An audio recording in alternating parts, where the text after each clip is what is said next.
Have you heard about this personal and professional podcast? Coaching in Session with your host, Michael Rearden.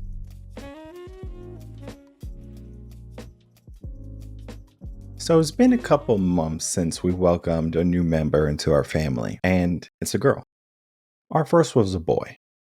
And I started to ask myself this question. Well, what is the difference between raising a boy and raising a girl? Now, I understand they're still young children, right? They're still infants or toddlers. But the reality is, I'm going to raise them differently. And it's not so much that their personalities are different, which there will be different personalities. It's not so much that I want this one to be more privileged and this one to not, right? If we can think of like wages, right? They talk about pay equality, things like that. So they say men get paid more, even though that was just proven. It's not so much of saying I'm going to do a disservice to someone. It's more so of understanding of what each of them needs.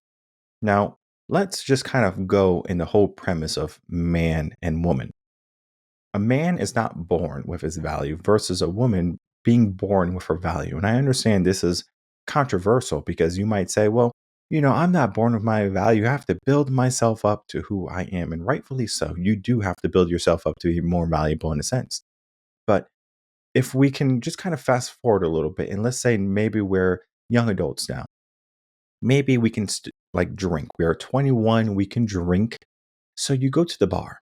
And I want you to go to the bar at this, figurative age. And I want you to raise your hand and say, all right, who would like to go home and, be with me tonight?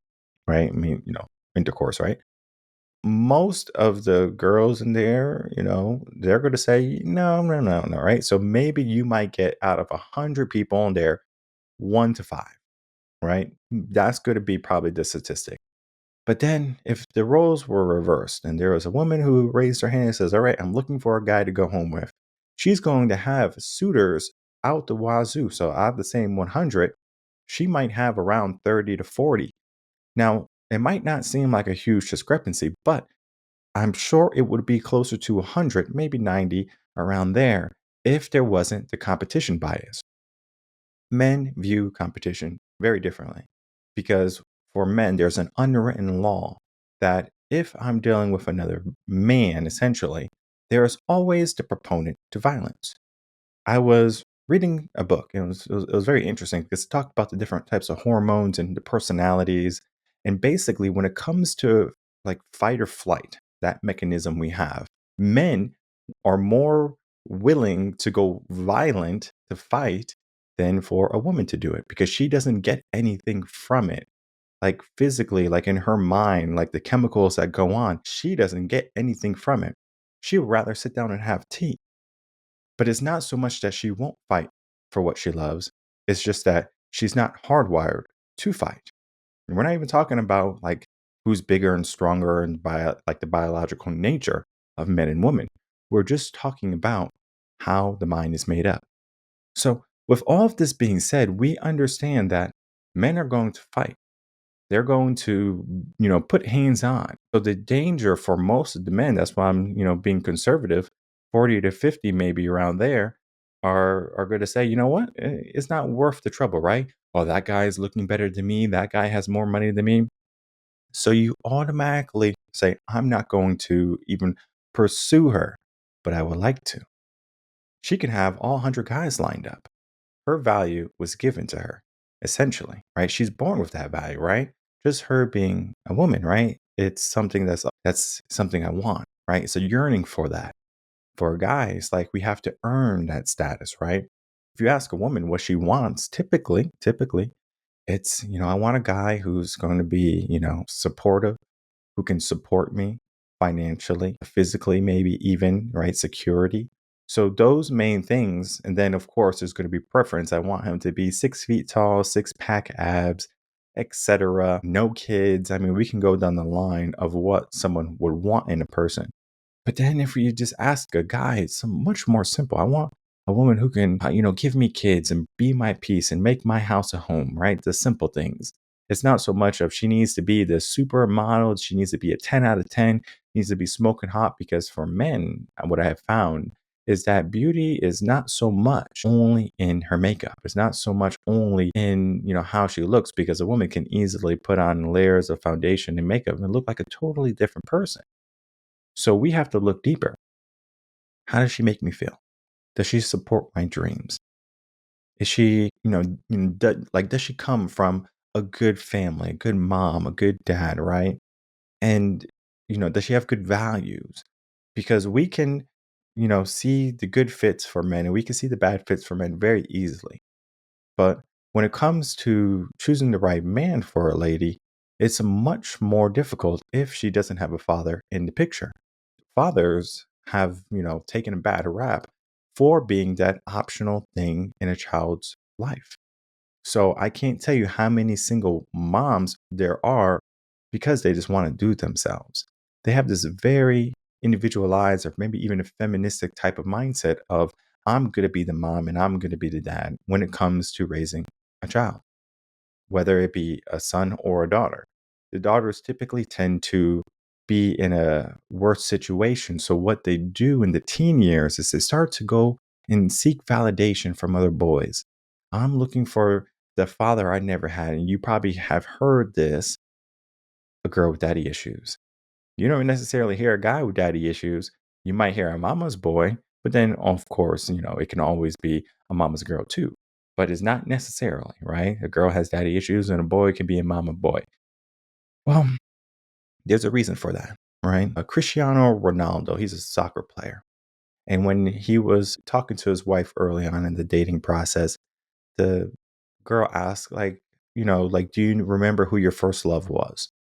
And, Cristiano says, yes, I know who it is. And then she was a little jealous and she wanted to know who it was. And then eventually Cristiano goes on to say, it's my mom. Because if my mom wasn't there to show me love and to appreciate me and to believe in me, I wouldn't be the person who I am. So I cannot forget her love. She was the first woman who I loved. So, in a sense, a boy's first love is his mother, and he should seek, or not he should, but he often seeks that same type of figure in a woman he's looking to court, to marry.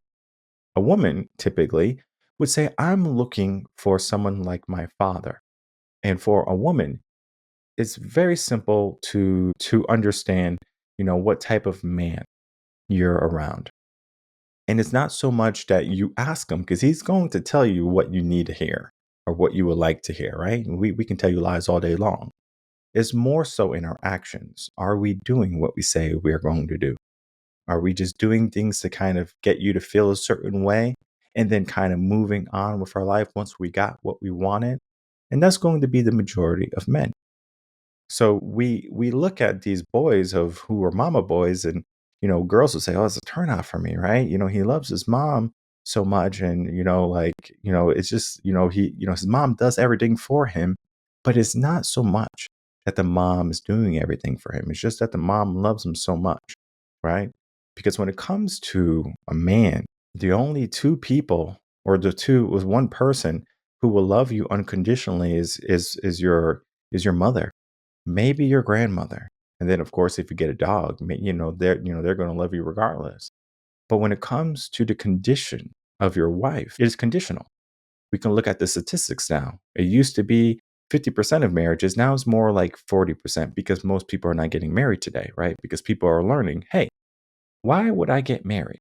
Why would I put myself in this predicament where I can lose half of my stuff? So I'd rather just pay child support to someone. And that is essentially what men are doing today. It's not so much of marriage anymore. So this is why the number is declining. And if I had to raise a daughter to look at what she should be looking for in a man, and it's very simple, for me at least, that she should find someone who's going to do everything that I've done for her and maybe even more. There's a minimum. One of the things we have to understand when it's time for marriage is, if you have a son, your son retains the last name of the father of the family. But then a woman is going to take on the name of another man. And I'm not saying that she can't keep her maiden name. I'm not saying that she can't. But typically for those type of women who are not going to take the man's maiden name, this is advice for the men, not so much for the woman, because the women are not going to like this advice, is that she's probably not the best fit for you. And you might ask, well, why? Well, the reason is that she should be looking at, all right, I'm looking to start a family and build something with you, and I don't mind taking your name. Versus, well, I don't want to do the paperwork. Versus, this is my identity. This is what I feel comfortable with. Marriage is not comfortable sometimes. So it's about challenge. It's about struggles, sacrifice, whatever. But it's almost like, I'm going to give you this, and what are we going to get in return? So I understand that my daughter is not going to, keep on with the Rearden legacy. Yeah, sure, she might change her middle name to Rearden, which doesn't make sense, but she's going to most likely find a man, and she's going to say, hey, this is the man that I'm choosing to support and to be around. Now, there's very little that we have to look at when it comes to, like, if that, annulment, like if that marriage needs to be annulled, abuse, right? Hard times, and then the person can't change and they won't change. Everyone has the ability to change, but it doesn't necessarily mean that people will change. So you need to find someone, ladies, who is going to be resilient, who's going to not only fight for you, but fight for what they can create with you: a lifestyle, a family, whatever it be. For men, you want to find the opposite. You want to find a woman who's going to support you, all right? Who's going to be there, who's going to not only test you, but uplift you. And not test you in the sense of patience and like you have to hold back your punches, but it's going to challenge you to be a better man every single day. And typically that happens automatically if you are a supportive wife. But it's not necessarily taught how to be a wife or how to be a husband.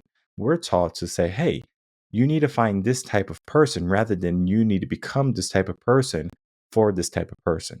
So that means essentially you are worried about how you could be the perfect husband. You are worried about how you can be the perfect wife rather than I'm looking for the perfect husband, the perfect wife, because you can go on all these red pill podcasts and you can say, hey, all these girls are talking about they want a guy that makes all this money, who has all of this wealth and certain physical status, no kids, and she can definitely demand it because again, her value is saying that she can have that, right? Like I said, going to the bar, she can raise her hand saying, who wants to come home with me? She's going to have a line full of guys, and there's always going to be a guy that will say, you know what, I'm going to give you what you want. Now, not saying that she's a bad fit or necessarily a good fit, because you can definitely roll the dice with those ladies. But I would rather have a girl, who works at a fast food spot, a girl who has nothing. And if I gave her everything and she decided, what, this is not for me and decides to take half of my stuff, great, whatever. It doesn't matter. For at least me, men in general too, it's not so much about her career or her income that we fall in love with. It's about the identity and the energy that we're feeling. Because if we're coming into, a partnership or relationship and we're saying, hey, you know what?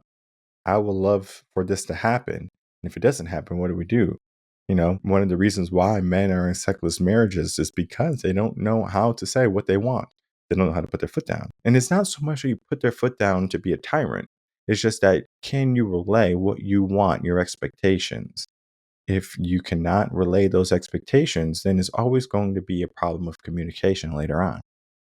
And I was thinking about a mindset thing just last week, and I was figuring out when I was going to use this basically saying. And I thought, am I going to say it to a guest? And I say, no, it won't work for a guest. It has to be on a Wednesday episode, essentially, or it could even be a blog episode. But if I had to simply put how I would raise my son versus how I would raise my daughter, is this: I would raise my son to love what he fights for, and I would raise my daughter to fight for what she loves. You might ask yourself, well, what is the difference, right? A man might not want to wake up in the morning and go to work and go to the oil fields and, be in a sewer full of sewage, or to, be an electrician or work with his hands and he gets cuts and bruises all day long. He might not want that type of job, right? Sure. maybe, he just wants a simple IT job, right? Maybe he wants to be a teacher, whatever it be. He can definitely choose that path. But men take on those roles typically. They become the blue collar workers, they become the electricians, the carpenters, the plumbers, the home builders. When's the last time you've seen a crew of women home builders? All right. And it's very similar to how if you saw a woman pilot, it would almost be off-putting. And it's not so much that she's not capable, it's just that it is not common. So the things that are not common are oftentimes things that we say, you know what, are different. So when a man is trying to fight for something, he's like saying, okay, well, what do I need to do? Well, he needs to love the struggle. He needs to love the building process, essentially. Because as I said early on, men have to build their value, women are given their value. So a man is already operating in a different mindset. That simply means that he needs to say, hey, if I love what I'm doing, I don't mind building. I don't mind growing. I don't mind the struggle. I don't mind the challenge. I don't mind the hardship. This is my mission. And as any man, you should definitely want to fulfill your mission. You should want to say, how can I accomplish what I would like for my life? Now, oftentimes men get in their own way when it comes to how they approach this. Number one, they think they can do it by themselves. They don't get a coach, they don't get a mentor. They give themselves this idea of change that they would like to change, but they don't do the steps in order to do it. They don't get skin in the game. So they will say, you know what, I need to change my life. I feel stuck. I feel like I hit a plateau. But then all of a sudden, it's like when when it's game time, they don't show up. So men are oftentimes a proponent of their own failure, of their own nature.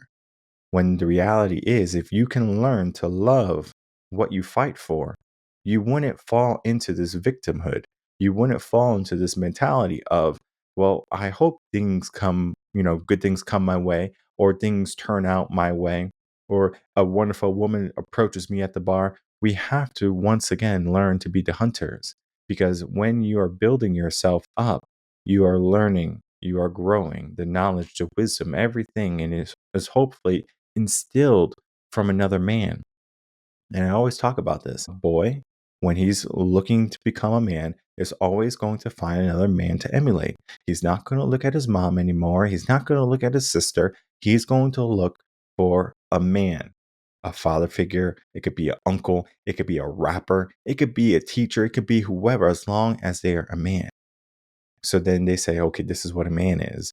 And then this is where perception comes in because you can be a terrible man and you can also be that role model for that person. Meaning, if you are an alcoholic, if you're a drunk, if you're doing drugs, that kid can say, I don't want that life because I can see how hard you're living right now. I can see the hardship and the struggles and the challenges you're giving yourself. It's not so much that this is my example. I need to follow it. Now, sometimes that's going to be the case, but there's always perception when it comes to man. So love what you're fighting for. Love what you see. Love what you want. And then when you are there with that love, you won't be afraid to protect, right? Someone breaks in your house, you're not going to, tell your wife like, okay, it's your turn. You're going to say, okay, it's time for business, right? Whether you're skilled or not skilled, it's time for business. When it comes to a woman, when she has to fight for what she loves. And you might say, this is so unfair. You have to fight. Why do I have to fight for what I love? Well, it's the opposite now because you are given your value at a very young age at birth. And so you have to understand that your value is given to you. So now the things that you love or that you might think you love, you have to fight for them. And you have to fight to stay with that value. Because when it comes to a woman and partners, essentially, you have to ask yourself, how many partners does it take for a woman to lose that emotional connection with their spouse or whoever, right?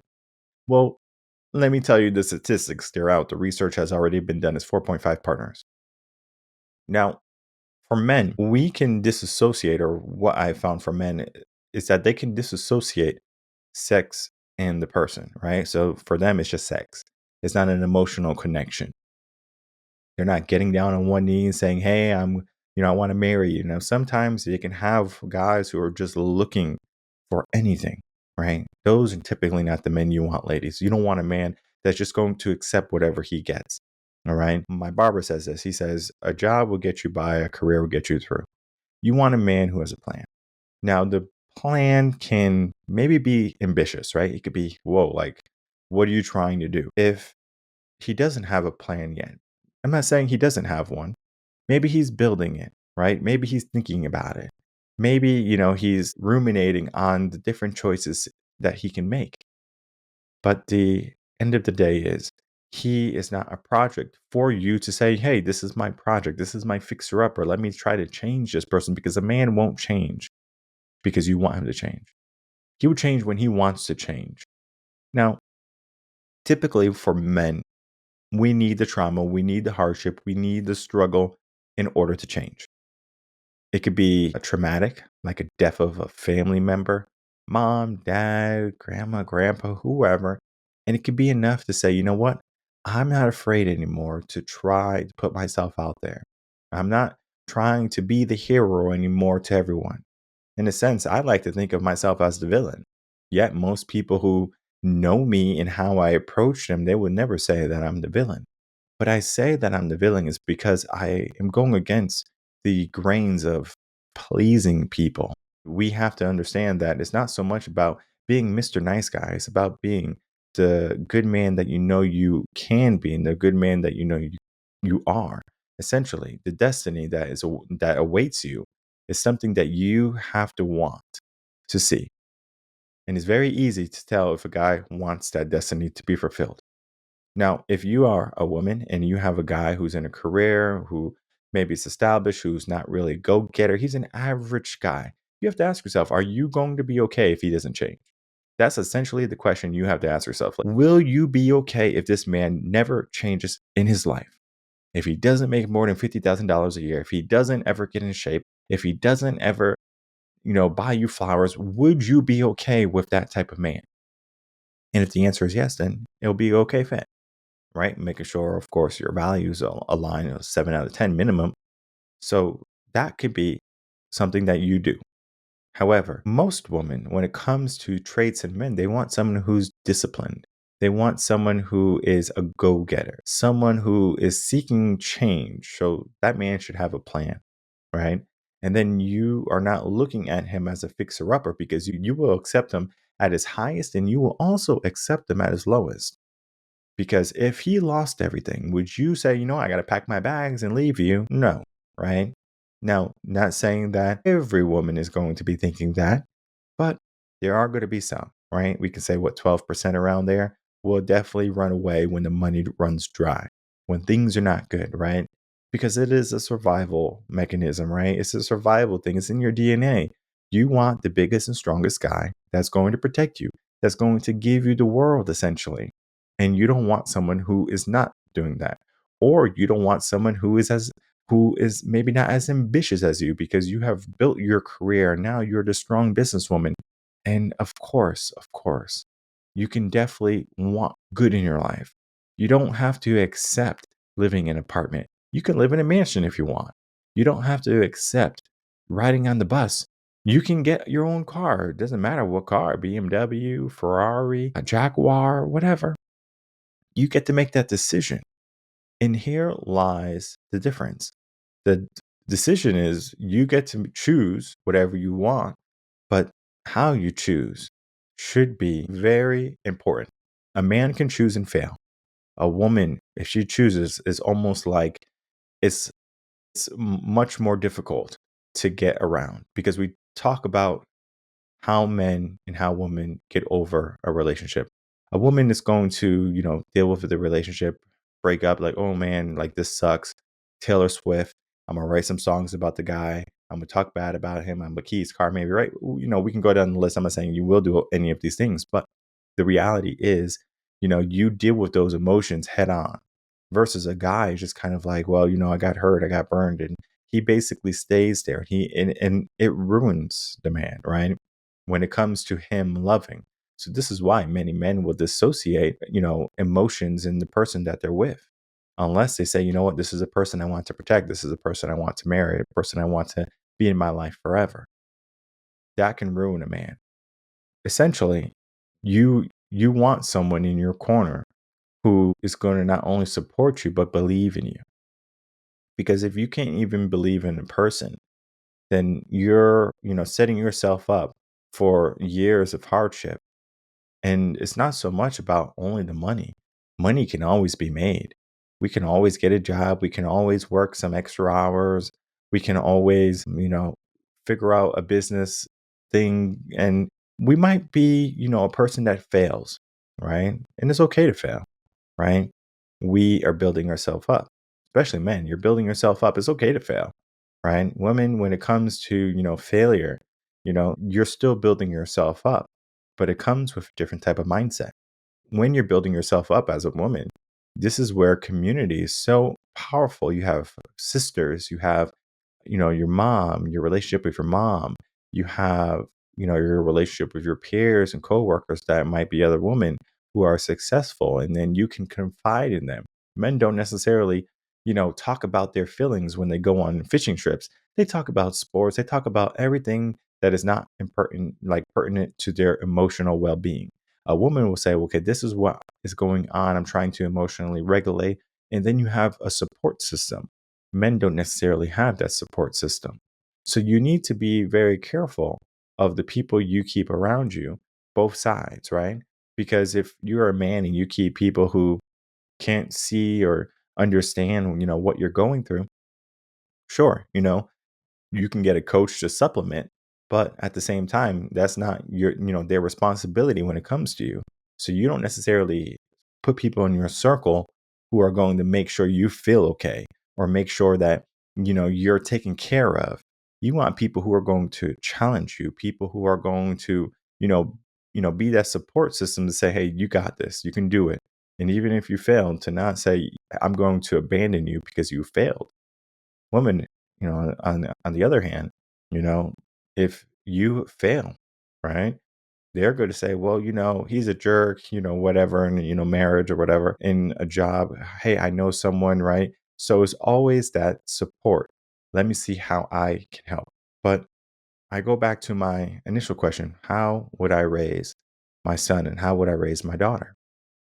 I would raise him to be a warrior, but a warrior not so much in the sense of being a lone warrior, but being a warrior in part of battle, to build his army, to conquer the world, his world, whatever world he would like to create for himself.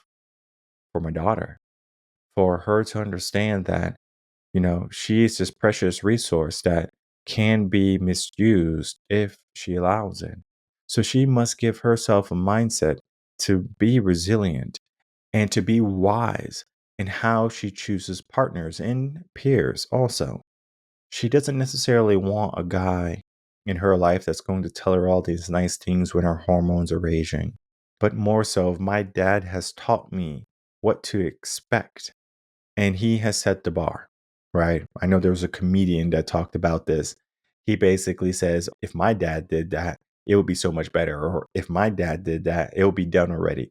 And it's not so much that she's comparing her man to her dad, but understanding that there's a bar that needs to be set for every man that enters her life. And if he can't come up to that bar, then he's no good, right? The expectations, because if he truly loved what he has to fight for, essentially, he would meet the expectations. And it's not that he will change. And it's not that he will change. The expectations is what he's fully capable of. He doesn't have to change. He's already capable of it. But does he do it? So there is a difference in how you should be raising your sons, how you should be raising your daughters. You can put them both in martial arts. You can teach them both to be tough. But then, when it comes to the battles you give them along the way, you should give those boys a lot more battles. All right. You should give them a lot more chores. You should give them a lot more moving pieces. It's not so much of, okay, I'm going to teach you the same as I teach her, or vice versa. I'm going to teach you the same as I teach him. For example, boys need to move when they learn. Yet we throw them in a classroom and we say they have ADHD.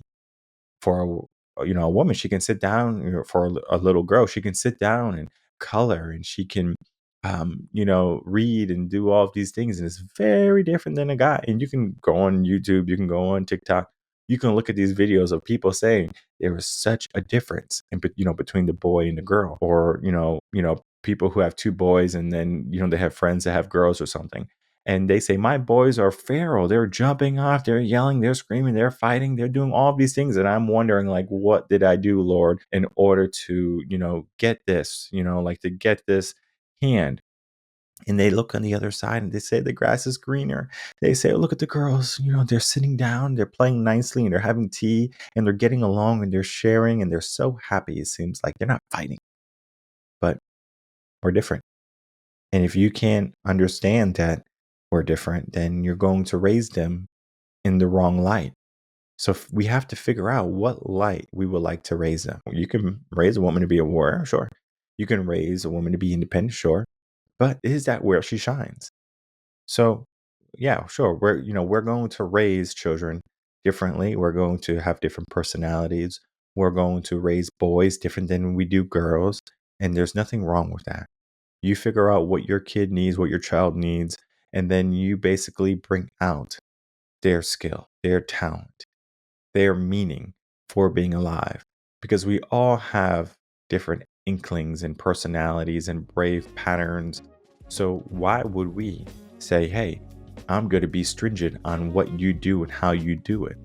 They're their own person, and you must be able to guide them to that person, and you help them avoid many of the pitfalls that we can see happening every single day to not only the boys, but the girls too.